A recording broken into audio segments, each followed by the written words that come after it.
Travelling, trekking, അതുമാതിരി തന്നെ financial support. അത് ഫിനാൻഷ്യലി വീക്കായിട്ടുള്ള പലർക്കും, കൂടുതൽ ലേഡീസിനെ ഫോക്കസ് ചെയ്തിട്ട് ചെയ്യാൻ വേണ്ടിയിട്ടുള്ള പ്ലാൻ ഉണ്ട്. പിന്നെ അതുമാതിരി നമ്മളുടെ ചിറ്റലപ്പള്ളി ട്രസ്റ്റ് ഉണ്ടല്ലോ, അപ്പോൾ അവിടെ വീട് വെച്ച് കൊടുക്കുന്ന കുറച്ച് കാര്യങ്ങൾ അവിടെ ചെയ്യുന്നുണ്ട്. അപ്പോൾ അവർക്കും നമ്മുടെ സൈഡിൽ നിന്ന് ഒരു സപ്പോർട്ട് ആ ഗ്രൂപ്പിനും ചെയ്യാൻ വേണ്ടിയിട്ടൊക്കെയാണ് നമ്മൾ ഉദ്ദേശിക്കുന്നത്. ഇപ്പോൾ these are all really great things. Do you know why? എന്താണെന്ന് വെച്ചാൽ നമ്മൾ കേരളത്തിലൊക്കെ പെണ്ണുങ്ങളെ ട്രക്കിങ് ഇതിനൊക്കെ വിടാൻ എല്ലാ വീട്ടുകാർക്കും ഭയങ്കര ബുദ്ധിമുട്ടാണ്.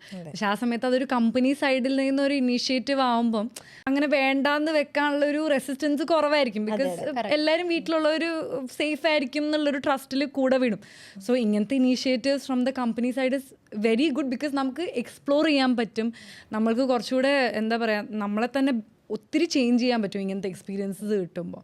So that's A very good initiative. I should seriously appreciate it.